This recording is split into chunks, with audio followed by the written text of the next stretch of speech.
تا زمان منع صادرات غله‌دانه روسیه، کارخانه‌های آرد و گندم قزاقستان طبق نقشه کار می‌کردند. گندم ارزان روسیه را برای بازار داخلی می‌خریدند و گندم نسبتاً گران خود را صادرات می‌کردند. کارخانه‌های استحصال آرد در قزاقستان به خصوص در منطقه‌های هممرز با روسیه از کار ماندند. حالا وزارت کشاورزی میگوید قزاقستان ذخیره کافی غله دارد و کمبود آرد و گندم تهدید نمی‌کند. در رسانه‌ها یک چند گزارش درباره از کار ماندن کارخانه‌های استحصال آرد به دلیل کمبود محصولات نشر شد.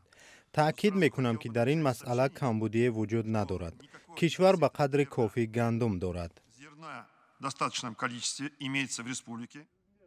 به اطلاع وزارت کشاورزی تا 1 اپریل امسال در قزاقستان تقریباً 6.5 میلیون تن غله ذخیره شده است. این گندم هم برای بازار داخلی و هم برای صادرات کافی بوده است. مقامات استحصال کنندگان آرد را که نصف از تمام ذخیره غله را در اختیار دارند به آن گناهکار می‌کنند که با هدف به دست آوردن فایده زیاد گندم را برای فروش به خارجه نگاه می‌دارند.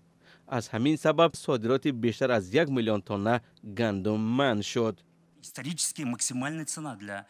این یک نرخ تاریخی و حد اکثر برای استحصال کنندگان آرد و گندمی ماست که می توانند محصولاتشان را فروشند. پهلوی دیگری مسئله منفعت مردم و مسئله امنیت است. اینجا ما باید یک میانه طلایی را پیدا کنیم و مقدار ضروری برای خود را معین و ذخیره نماییم تا اهالی را تأمین کنیم و به دهقانان امکان دهیم محصولاتشان را با نرخ خوب فروشند. کارخانه استحصال و کارکرد گندم و آرد میگویند که به اشیای خام ماندند. در اتفاق غله‌کاران بر این باورند که صادرات غله پرره منع کرده شود. آنها به وزارت کشاورزی قزاقستان توصیه میدن که ذخیره گندم را درست ارزیابی و معین کنند، زیرا ممکن است معلومات دایر به تقریبا 6.5 میلیون تن گندم نادرست باشد. ما میدونیم که اضافه نویسی زیاد است، نارسایی هست، بنابراین ما گفتیم باید ذخیره باقی مانده رو حساب کنیم و تنها بعد از آن میتوانیم به پیش حرکت کنیم. در وزارت کشاورزی قزاقستان تأکید میکنند که نرخ نان در آن کشور بالا نخواهد رفت. دولت برای نگه داشتن نرخ کمک میکند.